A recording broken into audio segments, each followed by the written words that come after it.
Everyone, very good morning to all of you. आज के दिन की शुरुआत करेंगे करंट अफेयर से।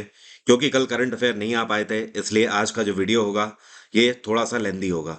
आज के वीडियो में हम लोग 28 और 29 दिसंबर दोनों दिन के करंट अफेयर डिस्कस करेंगे। हर एक न्यूज़ इंपॉर्टेंट है, इसलिए वीडियो को अंतिम तक ध्यान से देखिएगा। करंट अफेयर के पीडीएफ स्टैटिक जीके के साथ आप एग्जाम इंजन एप्लीकेशन से भी डाउनलोड कर सकते हैं, और साथ में मेरे टेलीग्राम के ऑफिशियल ग्रुप से भी ज्वाइन कर सकते हैं इसे। मेरे टेलीग्राम का ऑफिशियल लिंक वीडियो के डिस्क्रिप्शन में सबसे ऊपर दिया हुआ है।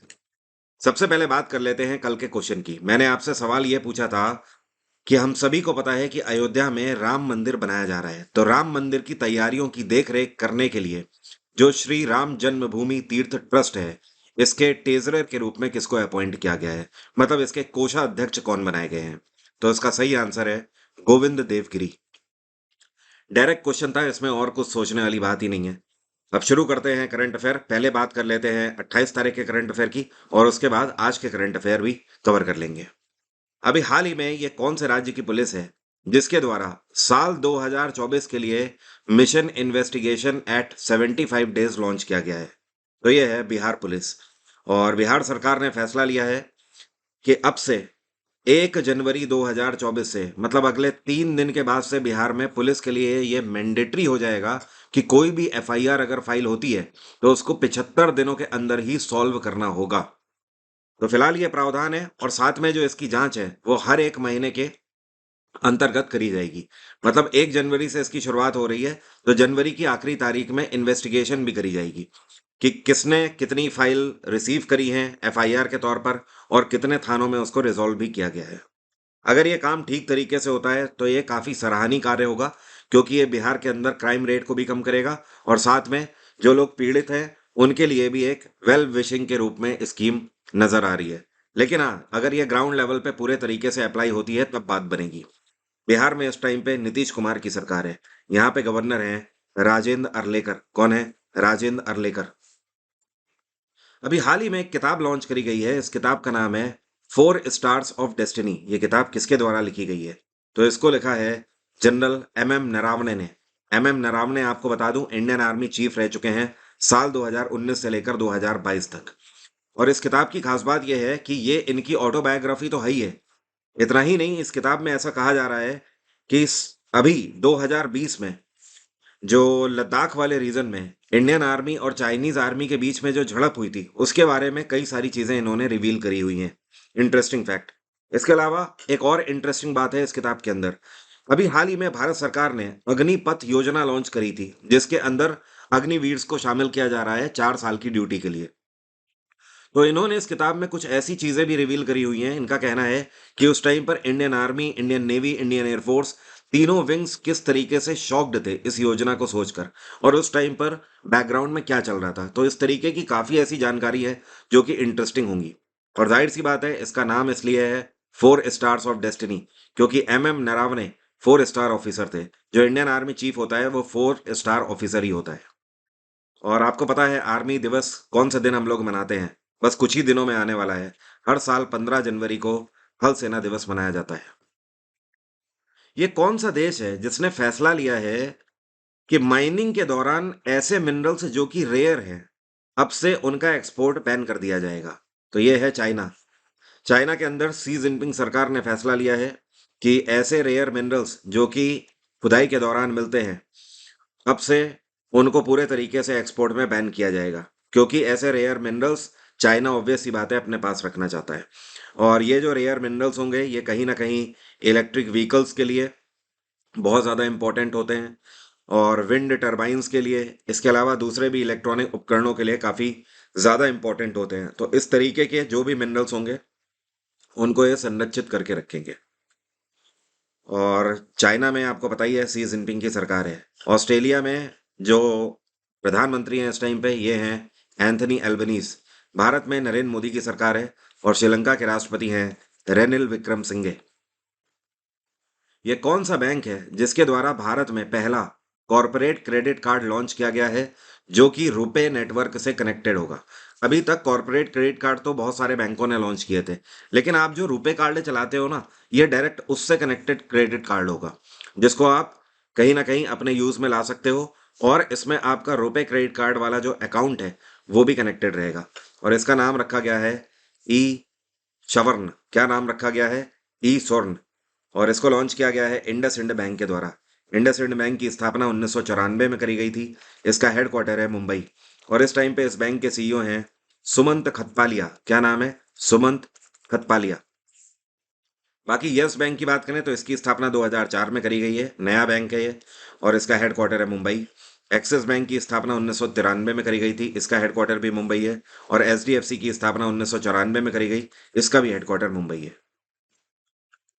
ये कौन सा वर्ष है जब तक के लिए कोका कोला ने आईसीसी के साथ एक पार्टनरशिप पैक्ट साइन किया है?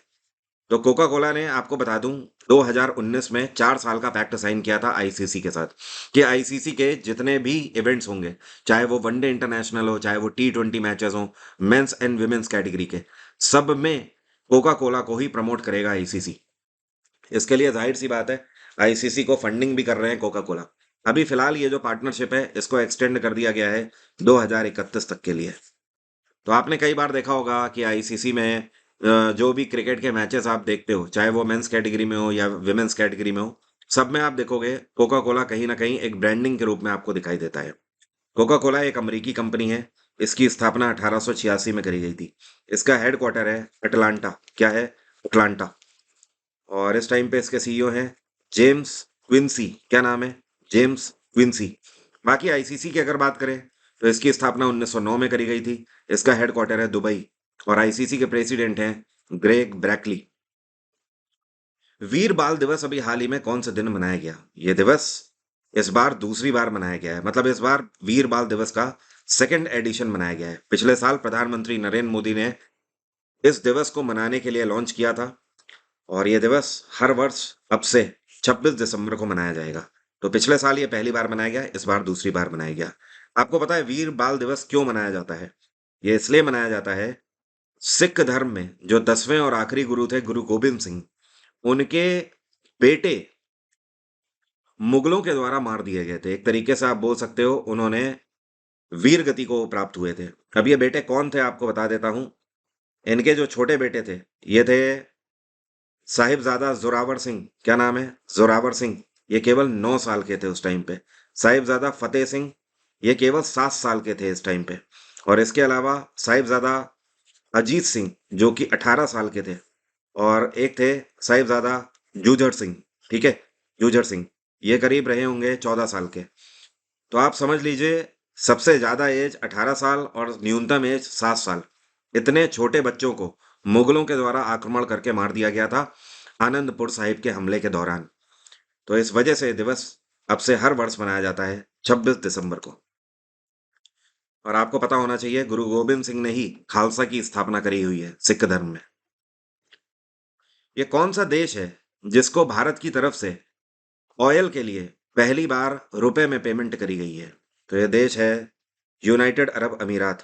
और आपको पता होना चाहिए 2023 में जुलाई के महीने में, मतलब करीब 6 महीने पहले, भारत और यूएई के बीच में एक पैक्ट साइन हुआ था कि अब से जो पेमेंट पार्टनरशिप होगी वो रुपए में होगी। देखिए अभी तक भारत सरकार तेल लेकर जो पैसा पे करती थी वो पे करती थी डॉलर में। लेकिन अब हमारी करेंसी में अगर हम पे कर रहे हैं तो जाहिर सी बात है हमें फायदा होगा। हमें जो ट्रांसफर ड्यूटीज हैं वो भी नहीं देनी होगी। तो ये अपने आप में भारत का डंका, और या फिर आप बोल सकते हो भारत की इकोनॉमी का डंका पूरे दुनिया में बजता हुआ है इस टाइम पे। ध्यान रखिए इस टाइम पर हम दुनिया की 5वें नंबर की सबसे बड़ी अर्थव्यवस्था है। इस टाइम पर हमारी जो अर्थव्यवस्था है ये 3.2 ट्रिलियन डॉलर की है। और भारत सरकार टारगेट लेकर चल रही है कि 2025 में भारत की अर्थव्यवस्था 5 ट्रिलियन डॉलर को टच कर जानी चाहिए। यूएई की कैपिटल है अबू धाबी। और यहाँ पे राष्ट्रपति हैं जायद अल नहान। बाय द वे अभी आपको बता दूं ये जो पेमेंट है, ये पेमेंट टोटल जो है पेमेंट किया गया है भारत सरकार की तरफ से, ये 10 लाख बैरल कच्चे तेल का पेमेंट किया गया है। पाकिस्तान के अंदर ये कौन सी हिंदू महिला है जिन्होंने 2024 में होने वाले जनरल इलेक्शन के लिए अपना नामांकन दाखिल किया है? तो ये अपने आप में बड़ी न्यूज़ है। ऐसा पाकिस्तान की हिस्ट्री में पहली बार हो रहा है कि किसी हिंदू महिला ने इलेक्शन के लिए नामांकन दाखिल किया है। और इनका नाम क्या है? सवीरा प्रकाश। क्या नाम है? सवीरा प्रकाश। और ये जो फाइल कर रही हैं ये पाकिस्तान पीपल्स पार्टी की तरफ से कर रही हैं। पाकिस्तान पीपल्स पार्टी की स्थापना जुल्फिकार भुट्टो के द्वारा करी गई थी 1967 में।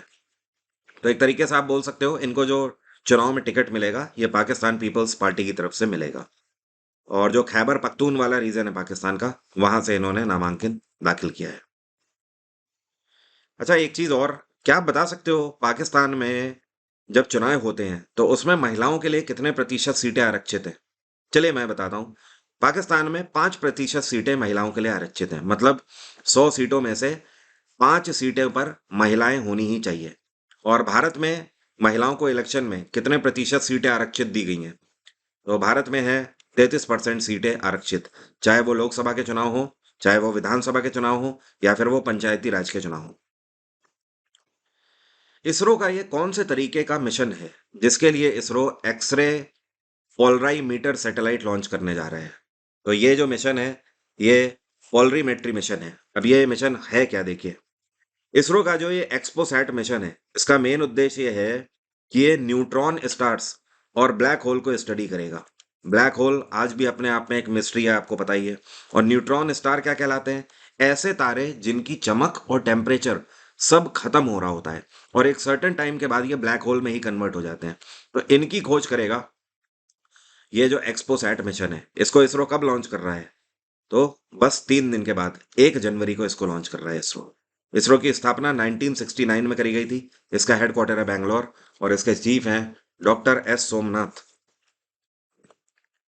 ये कौन से दो एंटिटीज हैं, या आप बोल सकते हो कौन सी दो कंपनीज हैं जिन्होंने आपस में मर्जर के लिए एक पैक्ट अभी हाल ही में साइन किया है? तो ये है रिलायंस और वॉल्ट डिज्नी, दोनों ने मर्जर के लिए पैक्ट साइन किया है। और ये दोनों मीडिया में एक दूसरे के साथ आ रहे हैं, मतलब मीडिया ऑपरेशंस परफॉर्म करेंगे। जैसे कि आपको याद होगा, अगर आप मैच वगैरह देखते हैं तो आपको पता होगा डिज्नी हॉटस्टार पे मैच आता है। तो डिज्नी का जो स्टार वाला डिवीजन है, ओके, और रिलायंस का जो इंडस्ट्रीज वाला डिवीजन है, इन दोनों ने पैक्ट साइन किया है। अब ये दोनों मिलकर एक नई कंपनी बनाकर मीडिया में आ रहे हैं। इसमें खास बात यह है कि रिलायंस के 51 शेयर होंगे और डिज्नी के 49 शेयर होंगे। जी हाँ, मैं परसेंटेज में बात कर रहा हूँ। और ये जो मर्जर है ये 2024 तक, जितने भी लीगल्स हैं इसके, 2024 के फरवरी तक ये पूरे हो जाएंगे।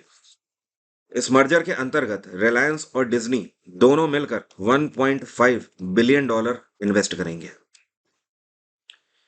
ये कौन है जिनको श्रीलंका में राजदूत के लिए नियुक्त किया गया है भारत सरकार की तरफ से? तो भारत की तरफ से श्रीलंका में अगले नए राजदूत होंगे संतोष झा। संतोष झा सीनियर आईएफएस अधिकारी हैं संतोष झा। इससे पहले ये श्रीलंका में पहले भी सर्व कर चुके हैं। 2007 से लेकर 10 तक ये श्रीलंका में हाई कमीशन में काउंसलर की पोस्ट पर थे। ये कौन से राज्य के मुख्यमंत्री हैं जिनके द्वारा राज्य के अंदर पहला इंट्रा डिस्ट्रिक्ट चॉपर सर्विस की शुरुआत करी गई है? तो ये है उत्तर प्रदेश सरकार, योगी आदित्यनाथ की सरकार। योगी सरकार ने अभी हाल ही में एक नई सेवा शुरू करी है। अब ये सेवा है क्या, समझिए। आगरा से 65 किलोमीटर दूर एक गांव है। इस गांव का नाम है बटेश्वर। क्या नाम है? बटेश्वर।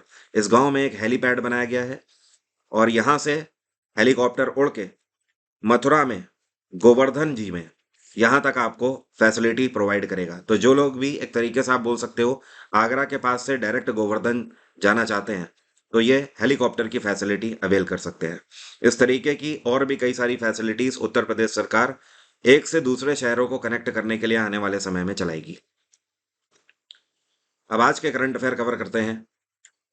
ये कौन है जिनके द्वारा अमृत भारत ट्रेन, जो कि पुश और पुल टेक्नोलॉजी पर आधारित है, इसको हरी झंडी दिखाई जाएगी? तो प्रधानमंत्री नरेंद्र मोदी बहुत ही जल्दी रवाना करेंगे अमृत भारत ट्रेन को।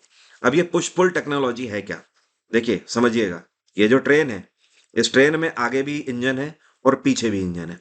अब अगर मान लीजिए ये ट्रेन जा रही है इस डायरेक्शन में, तो जो आगे वाला इंजन है ये तो पुल करेगा ना पूरी ट्रेन को इधर, ठीक है। लेकिन जो पीछे वाला इंजन है ये भी स्टार्ट रहेगा और ये पावर जनरेट करेगा सेम डायरेक्शन में। तो ये वाला जो आगे वाला इंजन है ये क्या कर रहा है? ये पुल कर रहा है। जो पीछे वाला इंजन है ये क्या कर रहा है? पुश कर रहा है, जिसकी वजह से ट्रेन को अतिरिक्त फोर्स मिलेगा और इसकी स्पीड में गति बढ़ेगी। जो अमृत भारत ट्रेन है इसकी स्पीड करीब करीब 130 किलोमीटर के आसपास होगी। भारत ने कौन से देश के साथ एक पैक्ट साइन किया है कुदनकुलम न्यूक्लियर पावर प्लांट के अंदर नई पावर यूनिट्स को बनाने के लिए? तो आपको पहले ये पता होना चाहिए, कुडेनकुलम परमाणु संयंत्र जो है, ये जो न्यूक्लियर प्लांट है, ये तमिलनाडु के अंदर स्थित है। साल 2002 में इस प्लांट की स्थापना करी गई थी रशिया के साथ मिलकर। अब रशियन गवर्नमेंट के साथ भारत सरकार ये चाहती है कि इस प्लांट को और एक्सपेंड किया जाए। तो अब इसमें नई पावर यूनिट्स की स्थापना करी जाएगी। ये फैसला तब लिया गया जब अभी हाल ही में external affairs minister doctor S Jaishankar Russia की ऑफिशियल विजिट पर थे। और रशिया में राष्ट्रपति कौन है? ये हैं व्लादिमीर पुतिन। तीसरी national conference of chief secretaries, जिसका उद्घाटन नई दिल्ली में किया गया है, इसकी अध्यक्षता कौन कर रहे हैं? तो इस बार जो national conference of chief secretaries है, इसके तीसरे संस्करण का उद्घाटन प्रधानमंत्री नरेंद्र मोदी के द्वारा किया गया और यही इसकी अध्यक्षता कर रहे हैं।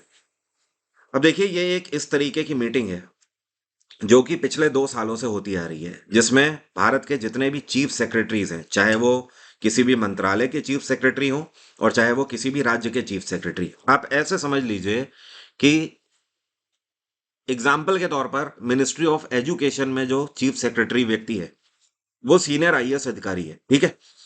मिनिस्ट्री ऑफ एजुकेशन के अंदर जो कुछ भी घटित होगा, वो सब उसी की परमिशन से घटित होगा। ये इतनी बड़ी पोस्ट होती है। या आप ऐसा समझ लीजिए, एक आईएएस अधिकारी मैक्सिमम अगर प्रमोट हो सकता है तो वो चीफ सेक्रेटरी बन सकता है अपने कार्यकाल में। तो इस मीटिंग की अहमियत अब आप समझ गए होंगे। इस मीटिंग के अंतर्गत पीएम नरेंद्र मोदी केवल हर मंत्रालय ही नहीं, हर एक राज्य की भी जांच और रिपोर्ट यहां पर लेंगे। तो ये है, और इसका फैसला 2 साल पहले ही किया गया था कि अब से हर साल ये मीटिंग लास्ट में करी जाएगी और जिसमें पूरे साल का लेखा जोखा केंद्र सरकार लेगी। इनमें से कौन सा देश है जिसके साथ भारत ने फ्री ट्रेड एग्रीमेंट पर पैक्ट साइन किया है? तो भारत सरकार ने अभी हाल ही में ओमान के साथ फ्री ट्रेड एग्रीमेंट साइन किया है। देखिए, फ्री ट्रेड एग्रीमेंट का मतलब क्या है? ओमान से जो भी सामान भारत के बाजार में बिकने के लिए भारत आता है, तो उसमें भारत 5% इम्पोर्ट ड्यूटी लेता है। और इसी तरीके से भारत से जो भी सामान ओमान के बाजार में बिकने के लिए जाता है, तो ओमान भारत सरकार से 5% इम्पोर्ट ड्यूटी लेता है। तो फ्री ट्रेड एग्रीमेंट का मतलब यह है कि भाई, अब हम आपसे 5% नहीं लेंगे और ये भी आपसे 5% नहीं लेंगे। दोनों का जो इंपोर्ट एक्सपोर्ट होगा वो ड्यूटी फ्री होगा। इससे आने वाले समय में जो ओमान और भारत के जो ट्रेड रिलेशन है वो और बेहतर बनेंगे। करंट टाइम पे ओमान और भारत के बीच में एक साल का $250 मिलियन का व्यापार है। ओमान की कैपिटल क्या है? मस्कट। और यहाँ के सुल्तान है हैतम बिन तारिक। क्या नाम है? हैतम बिन तारिक। जापान की कैपिटल है टोक्यो। सिंगापुर की कैपिटल सिंगापुर सिटी और वियतनाम की कैपिटल है हनोई। क्या आप बता सकते हो दुनिया के ये पहले वर्ल्ड लीडर कौन बन गए हैं जिनके यूट्यूब चैनल पे 2 करोड़ सब्सक्राइबर हो गए हैं, मतलब 20 मिलियन सब्सक्राइबर हो गए हैं यूट्यूब चैनल पे? तो ये है प्रधानमंत्री नरेंद्र मोदी।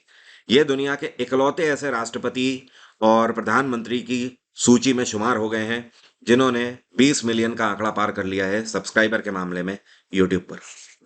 और अगर बात करी जाए अमेरिका के राष्ट्रपति जे बिडेन के कितने सब्सक्राइबर हैं, इनके करीब 8 लाख सब्सक्राइबर हैं ओनली। और प्रधानमंत्री नरेंद्र मोदी का जो ये यूट्यूब चैनल है, ये काफी पुराना भी है। खैर, 2007 में इसकी स्थापना करी गई थी। और क्या बता सकते हो व्यूज के मामले में किसका चैनल आगे है? व्यूज के मामले में भी पीएम नरेंद्र मोदी का चैनल आगे है, लेकिन सेकंड नंबर पे यूक्रेन के प्रेसिडेंट व्लादिमीर जेलेंस्की का चैनल है। उसके जो व्यूज हैं वो 22 करोड़ व्यूज हैं। अंतर्राष्ट्रीय महावारी दिवस हर वर्ष कौन से दिन मनाया जाता है? यह दिवस 27 तारीख को मनाया गया, परसों के दिन। इस दिवस को मनाने के पीछे का मेन उद्देश्य है कि लोगों में जागरूकता हो कि हाँ, महावारी वगैरह से कैसे बचा जाए। प्रॉपर वो टीकाकरण कराते रहें इन सब चीजों के लिए। अभी हाल ही में जम्मू कश्मीर के अंदर ये मुस्लिम लीग का कौन सा गुट है जिसको भारत सरकार की तरफ से अनलॉफुल एसोसिएशन डिक्लेयर कर दिया गया है, मतलब गैर कानूनी संघ डिक्लेयर कर दिया गया है। तो गृह मंत्रालय ने जम्मू कश्मीर के अंदर ये जो संघ है, इसका नाम है मसर्रत आलम गुट। और इनके ऊपर चार्जेस हैं कि ये कहीं ना कहीं पाकिस्तान के कई ग्रुप्स को मदद करते हैं। राष्ट्र विरोधी एक्टिविटीज के लिए, अलगाववादी एक्टिविटीज के लिए भी कई सारे चार्जेस हैं। अभी हाल ही में आईएनएस इम्फाल जो है, इसको मुंबई के नेवल डॉक यार्ड से इंडियन नेवी में कमीशन किया गया है। तो ये इम्पोर्टेंट क्या है ऐसा, मतलब इसमें एक नई बात क्या है आईएनएस इम्फाल से जुड़ी हुई, आपको बता दूं। आज तक कोई भी ऐसा इंडियन नेवल शिप भारतीय नौसेना में शामिल नहीं किया गया है जिसका नाम किसी भी पूर्वोत्तर राज्य के नाम पर रखा गया हो। ठीक है, तो इम्फाल पूर्वोत्तर राज्य में एक पर्टिकुलर स्टेट की कैपिटल है। क्या आप बता सकते हो कौन सा राज्य की कैपिटल है? आप में से आई थिंक कई लोगों को तो ये पता ही नहीं होगा, क्योंकि हमारा अनफॉर्चुनेट ये है कि हम लोग पूर्वोत्तर राज्यों के बारे में हमें बहुत कम पढ़ाया जाता है। तो ऐसा पहली बार है जब इम्फाल मतलब किसी भी पूर्वी राज्य के किसी शहर के नाम पर इसका नाम रखा गया है। बाय द वे, अभी हाल ही में नौसेना दिवस मनाया गया है, और यह दिवस हमने कब मनाया था? 4 दिसंबर को मनाया था। और नौसेना के चीफ कौन है? आर हरि कुमार।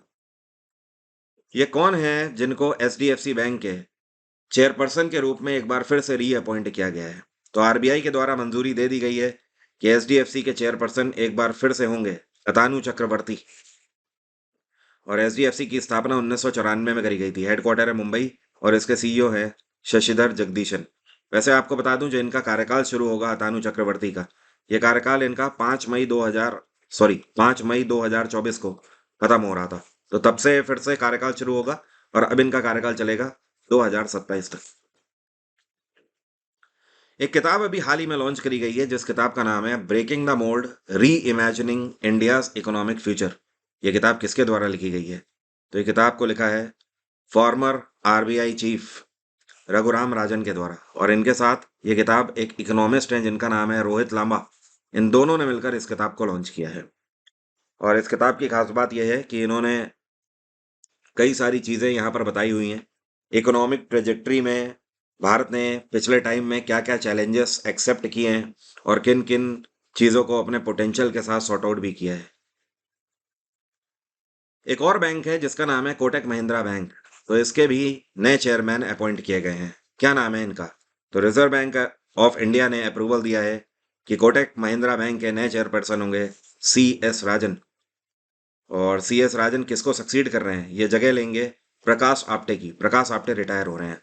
ध्यान रखिएगा, पिछले 2-3 सालों में एसएससी ने केवल अपॉइंटमेंट ही नहीं, जिसको सक्सीड किया है उससे रिलेटेड भी क्वेश्चन पूछे हैं। तो आप ये जरूर ध्यान रखा करिए। बाकी कोटक महिंद्रा बैंक जो है, इसकी स्थापना 1985 में करी गई थी।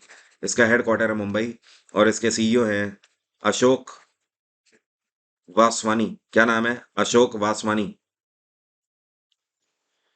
अभी हाल ही में एलआईसी के चीफ रिस्क ऑफिसर के रूप में किसको अपॉइंट किया गया है? तो इसके नए चीफ रिस्क ऑफिसर होंगे एस सुंदर कृष्णन। और एक और बात ध्यान रखिएगा, ये जिससे पोस्ट ले रहे हैं, मतलब कहने का जो सक्सीड हो रहे हैं, ये हैं प्रताप चंद्र पाइकराय। क्या नाम है? प्रताप चंद्र पाइकराय। तो ये रिटायर हो रहे हैं, इनकी जगह पर एस सुंदर कृष्णन आ रहे हैं। बाकी एलआईसी की स्थापना 1956 में करी गई थी। इसका हेडक्वार्टर है मुंबई, और इसके चेयरपर्सन है सिद्धार्थ मोहंती। कौन है? सिद्धार्थ मोहंती। आप सभी मुझे इंस्टाग्राम पर भी फॉलो कर सकते हैं। मेरी इंस्टा की आईडी है वरुण अवस्थी 07। अब मेरा आज का सवाल आपसे, अभी कुछ टाइम पहले क्रिस्टियानो रोनाल्डो ने एक नया फुटबॉल क्लब ज्वाइन किया था, और इस फुटबॉल क्लब का नाम है अल नासर। ये क्लब कौन से देश का क्लब है? कमेंट बॉक्स में जल्दी से लिखकर बताइए। एग्जाम इंजन एप्लीकेशन में 2024 के किसी भी एग्जाम के लिए आप मेरा जीएस जीके का फाउंडेशन बैच अवेल कर सकते हैं। इस बैच में मैंने history, polity, geography, science, economics, computer, और इतना ही नहीं, प्रीवियस ईयर क्वेश्चंस भी कवर कराए हुए हैं। तो ये बैच आपके लिए वन स्टॉप सॉल्यूशन है। चाहे आप एसएससी का कोई भी एग्जाम 2024 में दे रहे हो, चाहे आप किसी भी स्टेट का कोई एग्जाम दे रहे हो। और अगर आपको डिस्काउंट चाहिए तो आप हमें sscgsguru@gmail.com पर अपना कॉन्टैक्ट नंबर भेजिए, और अपना कंसर्न लिखिए कि ये बैच आपको चाहिए। हमारी टीम आपको कोऑर्डिनेट करके आपको डिस्काउंट प्रोवाइड करा देगी। आज की बात यहीं तक रहेगी। Thank you so much. Have a nice day. Take care. Bye bye. आपका दिन मंगलमय हो।